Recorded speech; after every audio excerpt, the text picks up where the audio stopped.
Assalamualaikum warahmatullahi wabarakatuh. Salam sejahtera untuk kita semua. Oke, pada pertemuan kali ini kita akan mempelajari tentang revolusi menegakkan panji-panji NKRI sebagai upaya bangsa Indonesia dalam mempertahankan kemerdekaannya.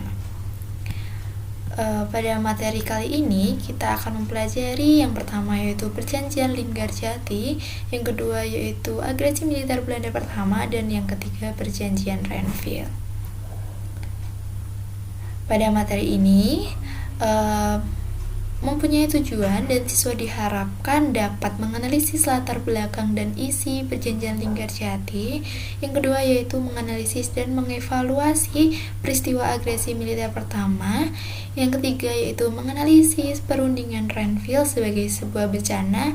Dan yang keempat diharapkan siswa mampu membuat laporan tertulis tentang strategi dan upaya mempertahankan kemerdekaan dengan perjuangan fisik serta diplomatik berbentuk makalah. Untuk laporan tertulis dilaksanakan secara berkelompok. Ibu sudah membagikan kelompoknya, silahkan nanti bisa dicek di dalam grup. Langsung saja kita masuk ke dalam materi, yaitu materi pertama, Perjanjian Linggarjati. Apa itu Perjanjian Linggarjati? Perjanjian Linggarjati merupakan langkah-langkah yang diambil oleh pemerintah Republik Indonesia untuk memperoleh pengakuan kedaulatan dari pemerintahan Belanda dengan jalan diplomatik. Untuk delegasi dari Indonesia yaitu diwakili oleh Sultan Syahrir, delegasi dari Belanda diwakilkan oleh Van Mook, dan sebagai mediator delegasi berasal dari Inggris yaitu Lord Lytton. Selanjutnya yaitu dampak Perjanjian Linggarjati. Dampak Perjanjian Linggarjati sendiri ada yang positif dan yang negatif. Untuk dampak positifnya sendiri, citra Indonesia di depan dunia atau di mata dunia semakin kuat dengan adanya pengakuan Belanda terhadap Indonesia. Yang kedua yaitu Belanda mengakui Republik Indonesia atas kuasa Sumatera, Madura, dan Jawa. Yang ketiga yaitu selesainya konflik antara Indonesia dan Belanda. Sedangkan dampak negatif dari Perjanjian Linggarjati yang pertama yaitu Indonesia hanya memiliki wilayah kekuasaan yang kecil. Selain itu Indonesia harus mengikuti persemakmuran Indo-Belanda. Yang kedua yaitu memberikan waktu kepada Belanda untuk mempersiapkan agresi militer. Yang ketiga yaitu perjanjian ini ditentang oleh sejumlah masyarakat seperti Partai Masyumi, PNI, Partai Rakyat Indonesia, dan Partai Rakyat Sosialis. Yang keempat yaitu dalam perundingan tersebut Sultan Syahrir telah dianggap memberikan dukungan kepada Belanda sehingga membuat anggota dari Partai Sosialis dan KNIP mengambil langkah penarikan dukungan pada tanggal 26 Juni 1947. Untuk isi Perjanjian Linggarjati sendiri yaitu di sini ada 6. Yang pertama, Belanda mengakui Indonesia secara de facto yaitu meliputi Jawa, Sumatera, dan Madura. Yang kedua yaitu Belanda harus meninggalkan wilayah Republik Indonesia selambat-lambatnya 1 Januari 1949. Yang ketiga, Belanda dan Indonesia sepakat membentuk negara Indonesia Serikat. Republik Indonesia Serikat harus bergabung dengan negara-negara persemakmuran di bawah kerajaan Belanda. Yang kelima yaitu pemerintahan Republik Indonesia dan Belanda sepakat untuk mengadakan pengurangan jumlah tentara. Dan yang terakhir yaitu bila terjadi perselisihan dalam melaksanakan perundingan ini akan menyerahkan masalahnya kepada Komisi Arbitrase atau Komisi Penyelesaian Sengketa. Setelah persetujuan Linggarjati disahkan, beberapa negara memberikan pengakuan terhadap kekuasaan Republik Indonesia seperti Inggris, Amerika Serikat, Mesir, Afghanistan, Burma atau Myanmar, Saudi Arabia, dan India dan Pakistan. Dengan Perjanjian Linggarjati tersebut, Perjanjian Linggarjati bisa mengandung prinsip-prinsip pokok yang harus disetujui oleh kedua belah pihak melalui serangkaian perundingan selanjutan. seperti dalam ketentuan pasal 2, misalnya menentukan bahwa Republik Indonesia dan Belanda akan bekerja sama untuk membentuk negara Indonesia Serikat sebagai pengganti Hindia Belanda, sehingga perundingan lanjutan terhambat karena masing-masing pihak menuduh tentaranya melanggar ketentuan gencatan senjata. Dengan adanya pengkhianatan perjanjian Linggarjati, peristiwa apakah yang akan terjadi selanjutnya di Indonesia? Ya, pada pengkhianatan perjanjian Linggarjati tersebut, terjadilah agresi militer Belanda pertama.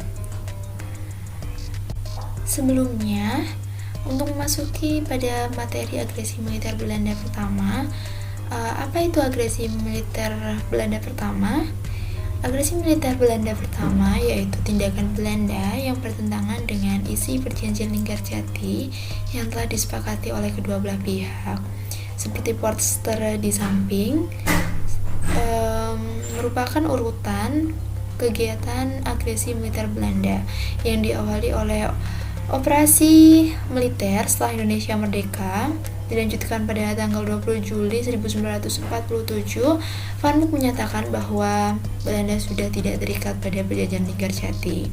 Lalu dilanjutkan pada tanggal 21 1947, agresi militer Belanda dimulai dengan sasaran Pulau Jawa dan Sumatera.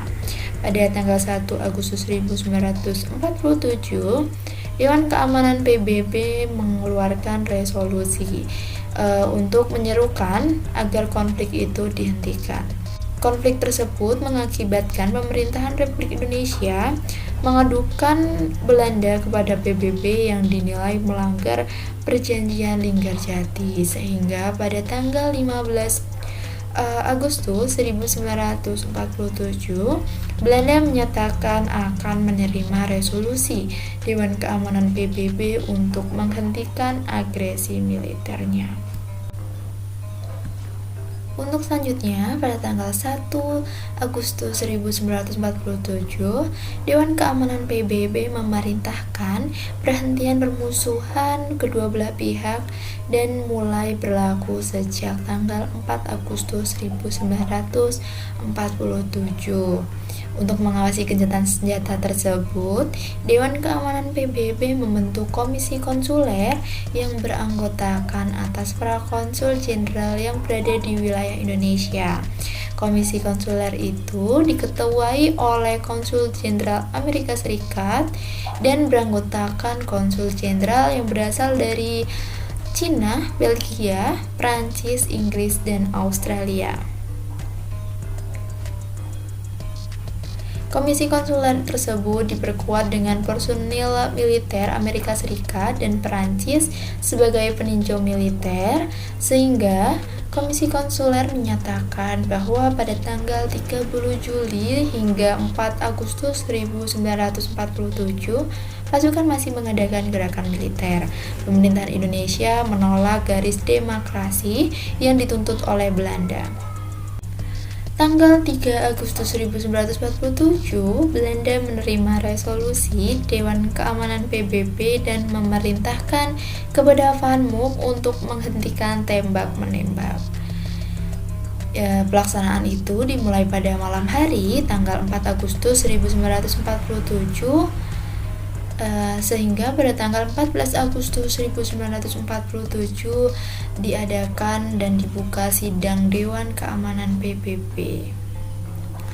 Pada sidang Dewan Keamanan PBB tersebut, Indonesia diwakili oleh Sultan Syahrir, yang dalam pidatonya Sultan Syahrir menegaskan bahwa untuk mengakhiri berbagai pelanggaran dan menghentikan pertempuran perlu dibentuk komisi pengawas. Pada tanggal 25 Agustus 1947, Dewan Keamanan PBB menerima usul pemerintah Amerika Serikat tentang pembentukan Committee of Good Office atau Komite Jasa-Jasa Baik, atau lebih dikenal dengan Komisi 3 Negara KTN.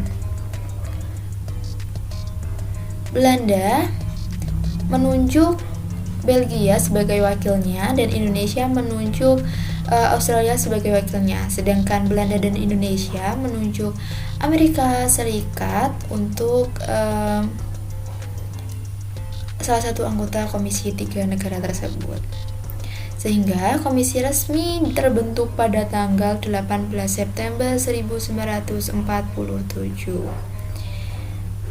Tetapi Belanda terus berulah sebelum KTN tersebut datang ke Indonesia. Belanda terus mendesak wilayah dan melakukan perluasan hingga perluasan wilayah kedudukannya. Berikut yang dimaksud garis demarkasi Van Mook. Yang biru merupakan wilayah Belanda dan Indonesia, hanya bagian-bagian yang berwarna merah. Bagaimana selanjutnya upaya yang akan dilakukan Indonesia? Upaya yang dilakukan Indonesia selanjutnya yaitu Perjanjian Renville. Pada Perjanjian Renville ini menyebutkan KTN tiba di Indonesia pada tanggal 27 Oktober 1947 dan segera melakukan kontak dengan Indonesia dan Belanda. Indonesia dan Belanda tidak mau mengadakan pertemuan di wilayah yang dikuasai oleh satu pihak saja. Sehingga Amerika Serikat memberikan penawaran untuk mengadakan pertemuan di geladak kapal Renville milik Amerika Serikat. Penawaran tersebut diterima baik oleh kedua belah pihak. Berikut adalah kapal Renville milik Amerika Serikat yang digunakan untuk kegiatan Perjanjian Renville. Delegasi perundingan Renville untuk Indonesia diwakilkan oleh Amir Syarifuddin dan untuk Belanda yaitu Abdul Qadir Widjojo-Atmojo. Dia merupakan warga Indonesia tetapi berpihak kepada pemerintahan Belanda. Pada perundingan Renville tersebut, persetujuan tentang kegencatan senjata yang antara lain diterimanya garis demarkasi Van Mook, ada 10 pasal.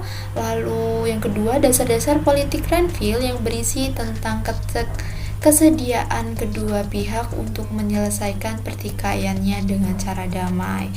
Ada 12 pasal.